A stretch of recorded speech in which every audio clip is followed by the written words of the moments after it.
podcast with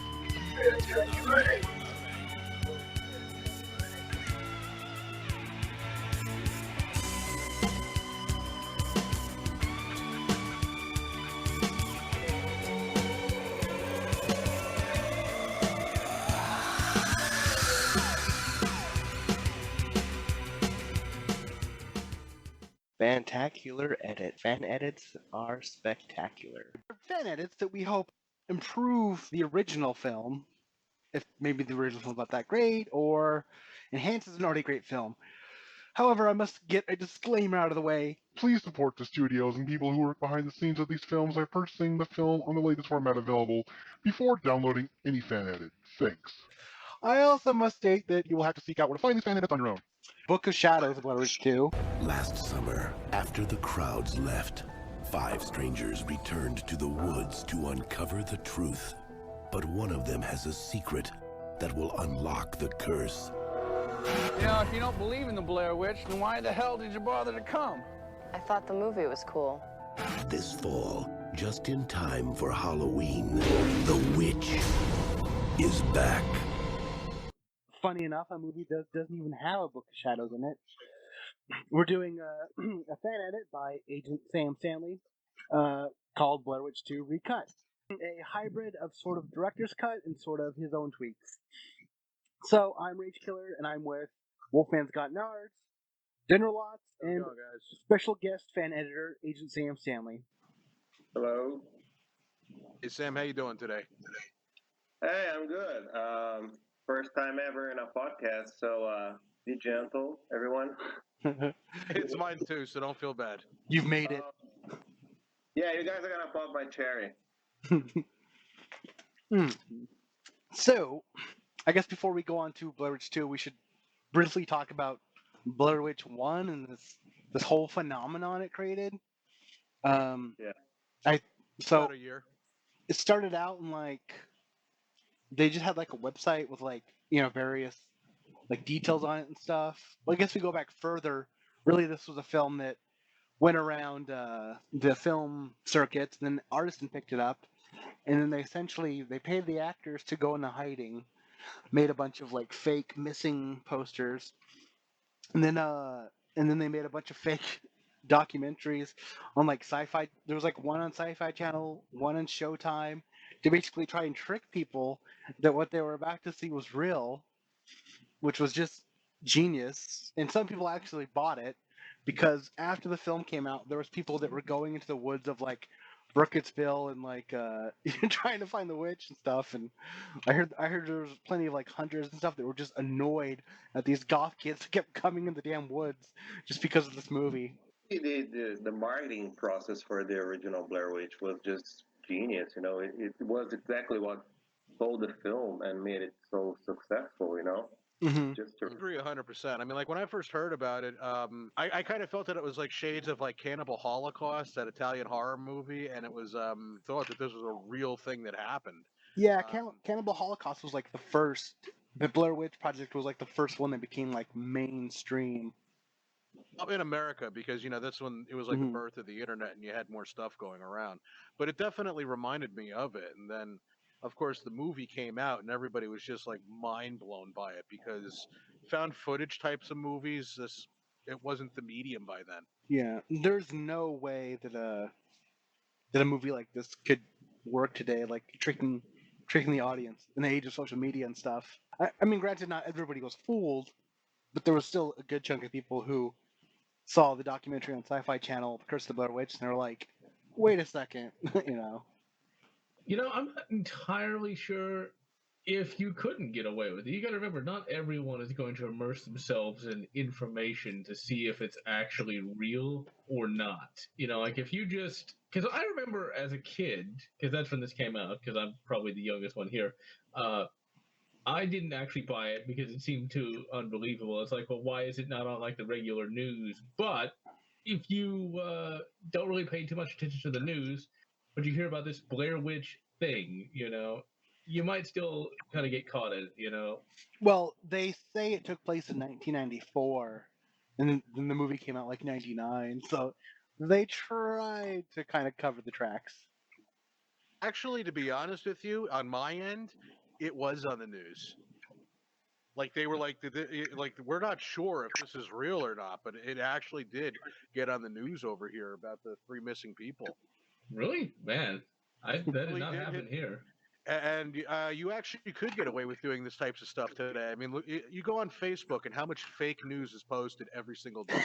Yeah, yeah. In You'd fact, have to keep it. You'd have to keep it within some realm of reality. You couldn't say like the Yeti has attacked. You couldn't do that.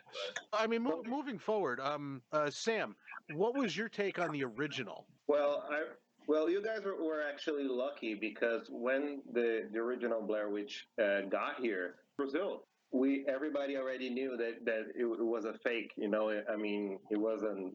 There was nothing real about it. No, it wasn't a real documentary, and those people weren't killed in the woods. You know, I mean, everybody already knew that it was only a movie.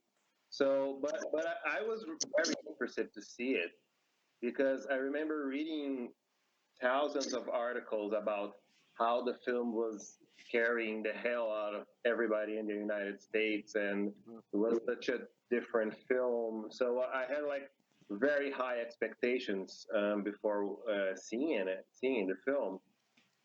And I remember when I went to see it, I mean, I was a teenager back then. I was like 14, 15 maybe. And I don't remember being scared by the film, but I remember that it certainly made an impact in me. You know, I remember that I left the theater and the movie stayed with me. You know, I mean, I thought about the film for a very long time. So, I mean, I enjoyed the film. It was like, at the time, it was a very different film for me. But I mean, I don't remember getting scared, you know, like, oh my God, the Blair Witch, I can't sleep at night, like, nothing like that. The part that got me honestly at the end of the first one is when they went into the house itself and you saw him standing in the corner. That was like whoa, you know. But I mean, I thought it was a very well done movie, and like you said, the marketing was purely genius. Yeah, it was terrific. I mean, even for today's standards, I mean, I think it holds up quite well. yeah, yeah. And also, So the studio,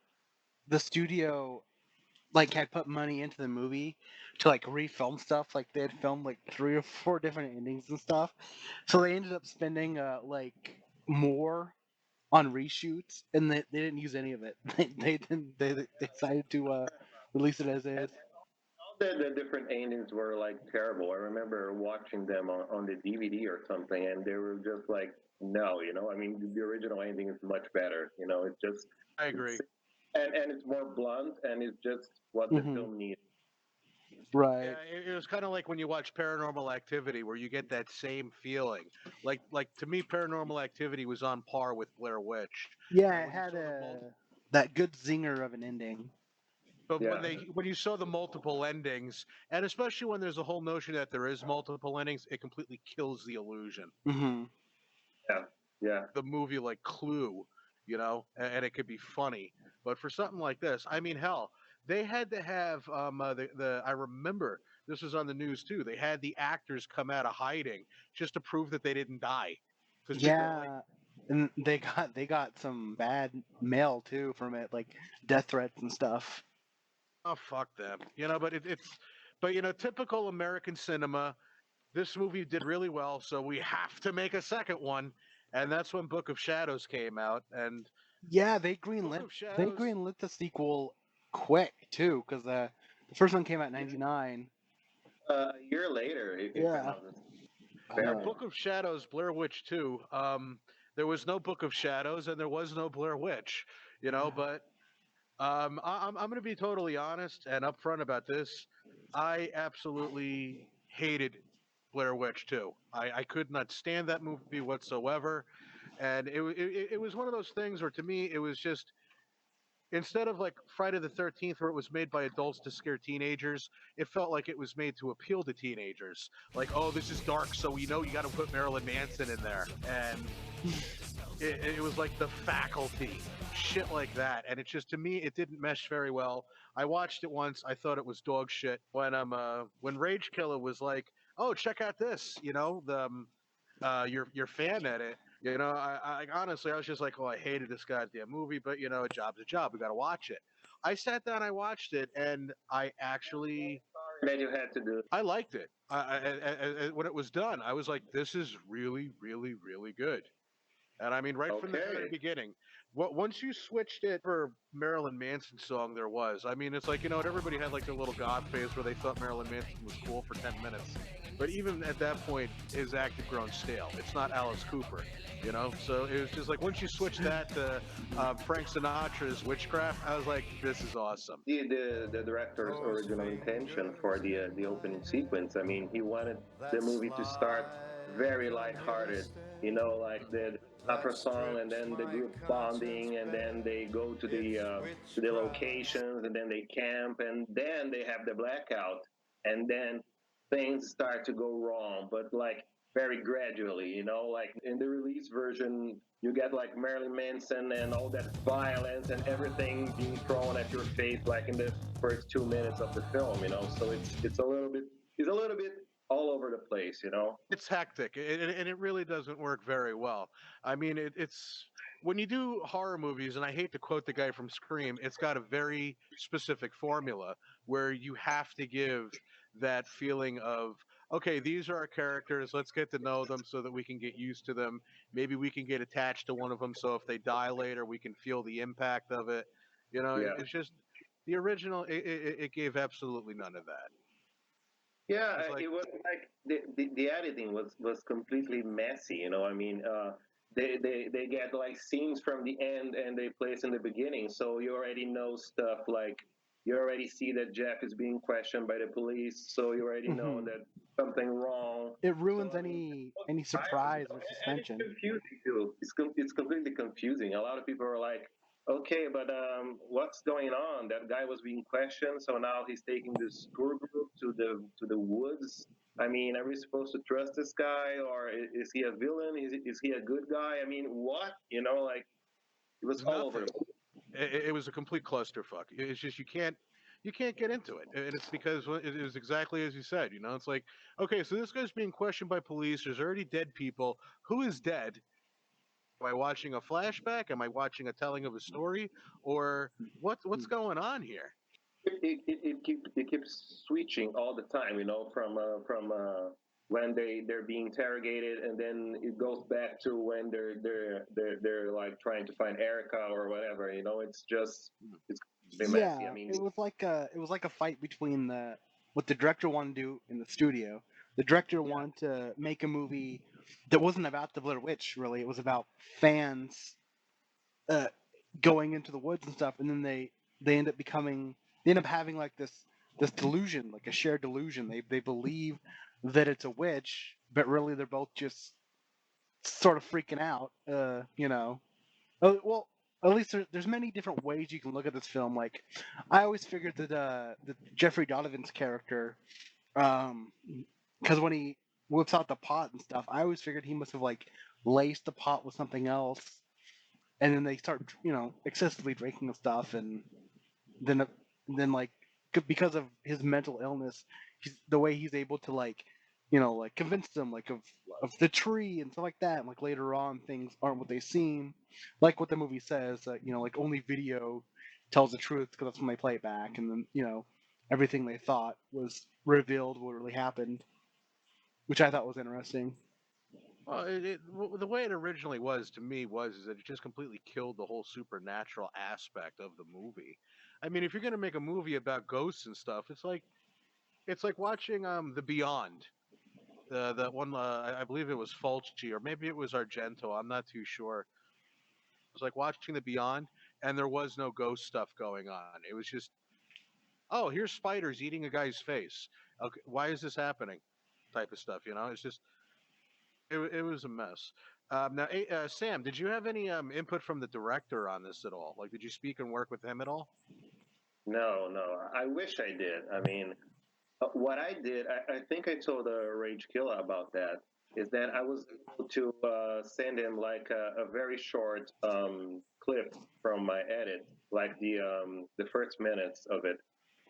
to him through Twitter, and he saw it, and he said, "Well, this isn't exactly what I did in my version, but it's close enough. You know, it's pretty good. I mean, he liked it. I mean, he sort of, you know. So I was like really proud and stuff.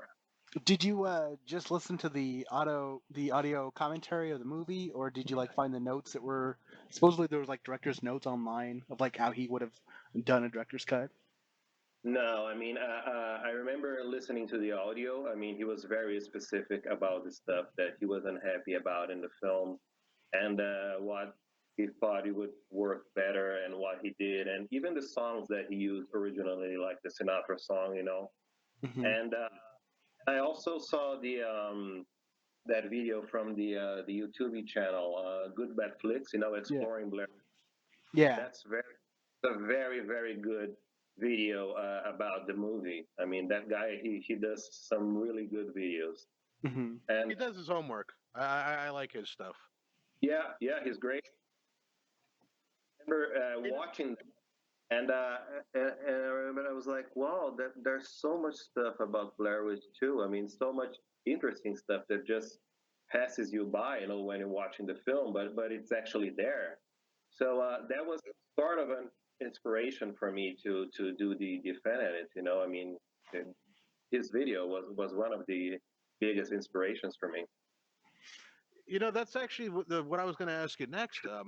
Is what exactly got you to do this? I mean, did you just like look at it and be like, this could have been so much more, or was it just like, you know what, I want a challenge. Let's see if I can do this.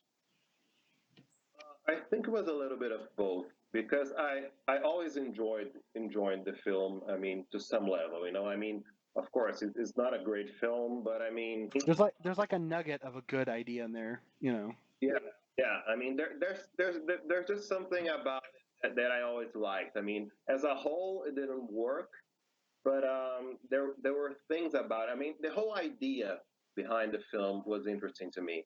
And then when I heard that, okay, this wasn't exactly what the director wanted to release, I was like, oh man, this could have been like a good sequel, you know, like a good movie for Hmm. for the for the So franchise. how much of it would you say is like unofficial director's cut, and how much of it is your own fan edit stuff? You know. Um, Let me think. There were some scenes of some ghost appearances, like a little girl, like appear. There's a scene of Tristan in the hospital right after she miscarriages the baby, and she's Hmm. talking to the nurse. And then she sees like this the ghost of this little girl.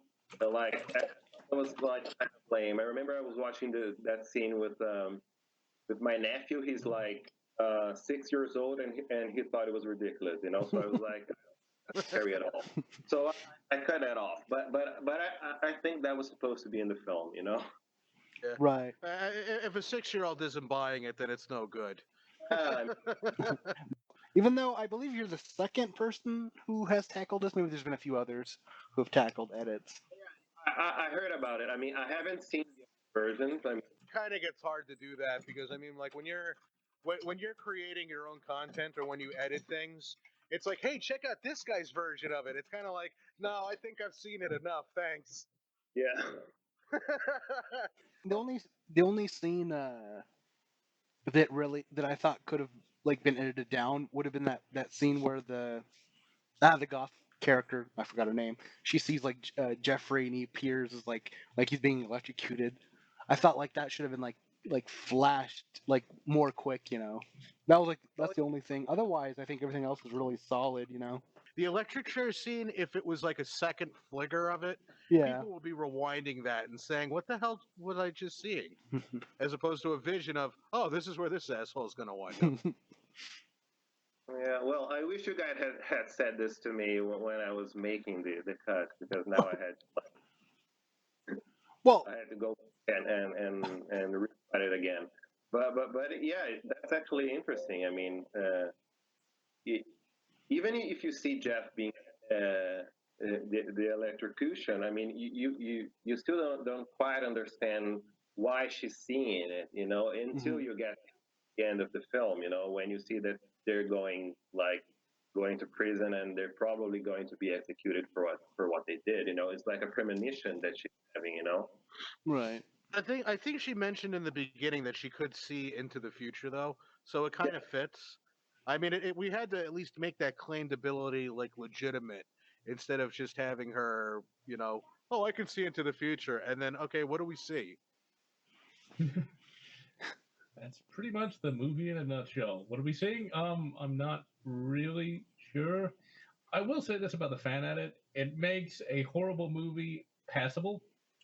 But honestly, I really didn't like the. I didn't like the very idea of the film. Even and the edit was really quite good, but for me, no matter how good it was going to be, I still wasn't going to like it because the very premise to me just seemed really, really, really dumb. Like they were really reaching to have some kind of sequel with that.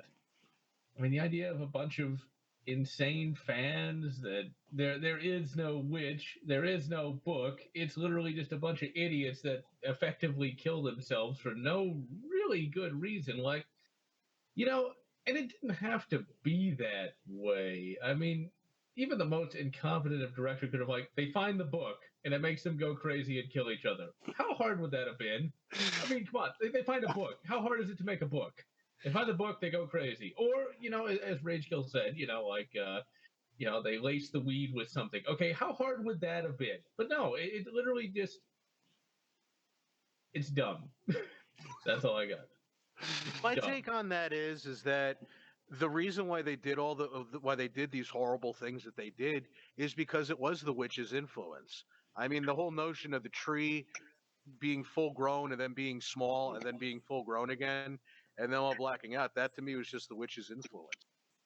What I really liked about the film, it's a little bit ambiguous. You don't really know if it's the witch or if they just went crazy, or if maybe Jeff put something in their drink, or Jeff is manipulating.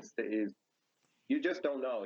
I think that's what one of the aspects of the film that I like. It's a very good point. Yeah, anybody can draw their own conclusion. Right. Yeah. As Honestly, far as the Book of Shadows goes, as far as I could tell, they put it in a teaser trailer, and that was it. Like the studio for some reason was like, we gotta call this film Book of Shadows, Blair Witch 2, and there's no mention of a Book of Shadows. Yeah, the Book of Shadow thing was completely a studio decision. I mean, the movie's title was supposed to be Blair Witch 2. That's why I cut Book of Shadows out of my fan edit. Right. It's It just didn't need it. no. I mean, there's no reason for a Book of Shadows to be in the title. It's just stupid. Yeah. But yeah, I mean that right there is it's a very good point though. It's just the appeal is that, hey, did you do this? Did you do this? And then fans can discuss it later. And I mean that's something that you don't see in a whole lot of movies later.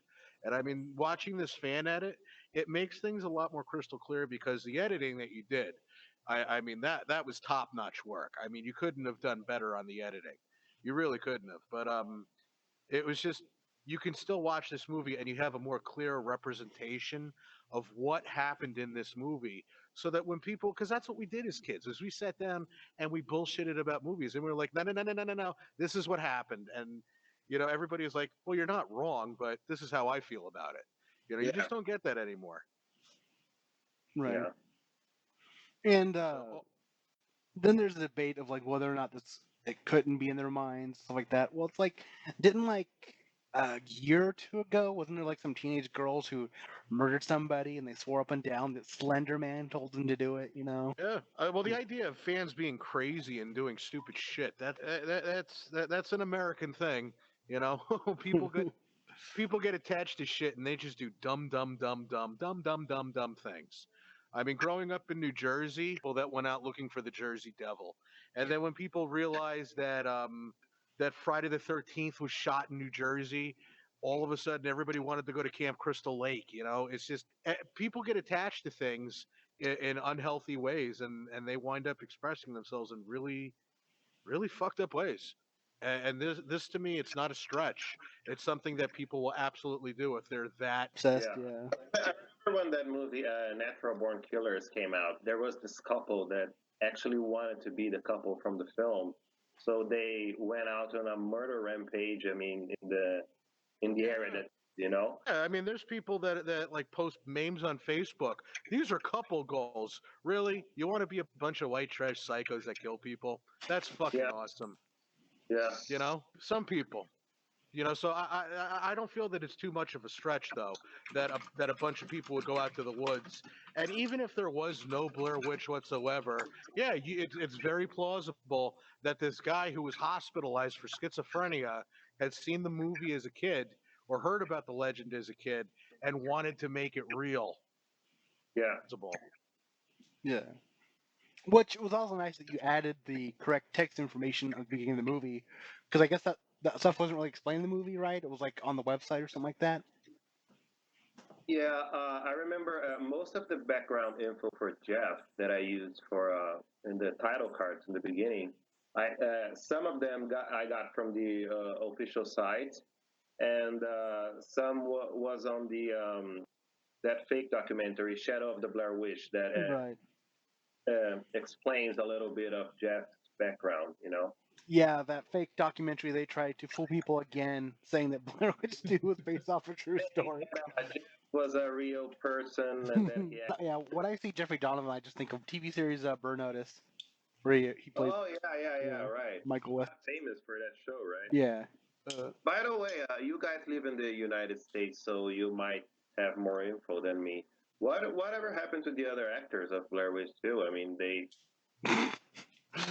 They didn't do anything. I can only think of bad jokes. They became Sega CD actors. I'm Sure. gonna go with that. No, I know that.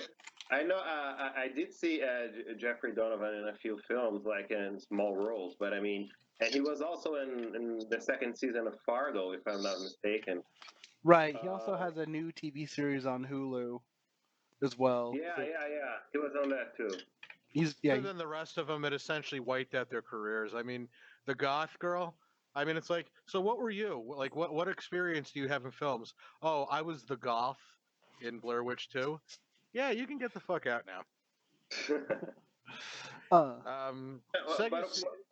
You mentioned what about Sega the CD. redhead? I mean, she was like very pretty, and I think she was a pretty good actress. I mean, she could have done some other stuff. The redhead. She was also in the 2003 Texas Chainsaw Massacre remake. Oh my god! Oh my god! Yeah, that's her. I had no idea. She played Pepper. Yeah, Really? Pepper. Yeah. Oh my god. I had no idea. Yeah, I had no idea that was her. And Goth lots Girl. brought up. She was also in Inside Man with Denzel Washington. Oh man, I saw Inside Man like thousands of years ago. I mean, I don't even remember the story of the film. Was your last movie Blair Witch 2? Poor people. They just want work, and then they get that. Mm-hmm. That's always said. Yeah, I don't think Jeffrey Donovan will even talk about Blair Witch 2. Yeah, he never. I never saw. Actually, we were talking about Jeffrey Donovan. I just remember this story. The director, Joe Berlinger, director of Blair Witch 2, he said that he picked Jeffrey Donovan to the role of Jeff because during his audition, the director asked him, "Okay, so what did you think of the original Blair Witch?" And he said, "Well, I think it sucked, honestly. I mean, he just hated the film, and he thought that he was like, oh, and this guy, he has a lot of personality. He's like really honest. So I mean, I think he's gonna work for the character." So he just picked him because of that, because he actually said that he hated the first film. First, most people would, oh, it's my favorite movie of all time. It's better than anything I've ever seen. He actually gave this honest speech. He just said what he actually thought about it. Well, I think Blair Witch 2 is unique. I mean, because then by the time they made the third one, they just kind of repeated the first movie again, only with multiple cameras and stuff. Yeah. Okay. What? Everybody who hates Blair Witch 2, okay, we have to agree about something here. It's better than the third one. Come on. I mean, the third one is Oh, just yeah. shit. Like shit. I thought the third one, yeah, I thought the third one was all right, but like, yeah, it was still like same thing over again. I'm gonna be honest. I've never even seen the third one because after the second one, it was like it's not gonna get any better from here. Done with this one. Yeah. The third one, I gave it a shot because, like I said, I didn't care for the second one. And then the third one, every time I hear a movie say, we're going back to our roots, like the hairs on the back of my neck stand up, but I still gave it a shot and it was garbage, It's garbage. and I thought at the end that was a Blair Witch, but I guess it turned out it wasn't. So I like to think that thing we saw at the end was actually what happened to Heather. I think they were going to try to make it out to be that Heather was possessed by the Blair Witch, which was a pretty flat out ripoff of Wreck in Spain, but it was called Quarantine in America, Hmm. the sequel. And I don't know if you'd ever seen those movies. Have you ever heard of those, Sam? No, to be totally honest, I don't even remember the end of the film. It's like there's something like a time travel shit. Like they're in they go back in Yeah. or something.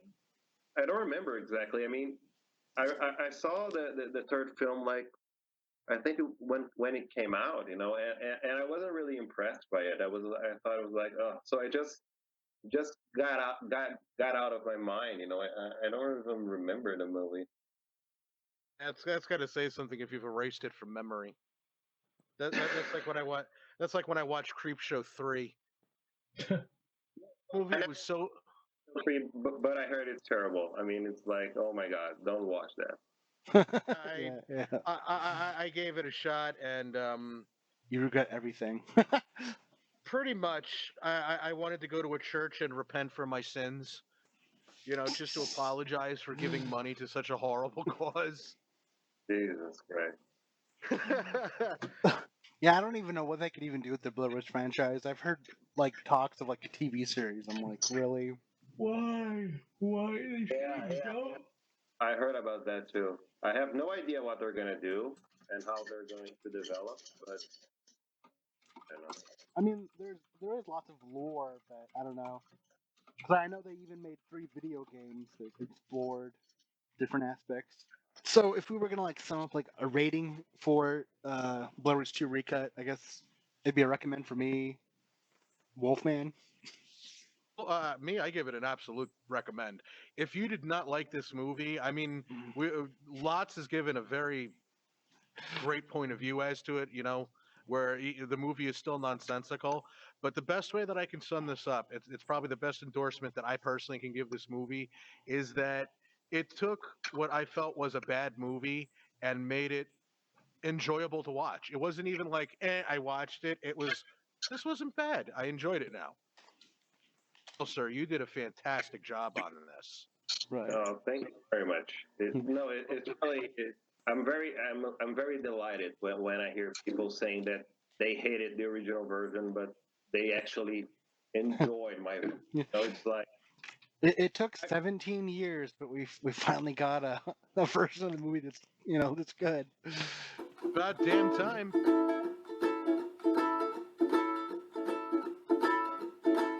I'm a black rainbow and I'm an ape of God. I got faces made for violence upon. I'm a teen distortion, survived abortion, a rebel from the way.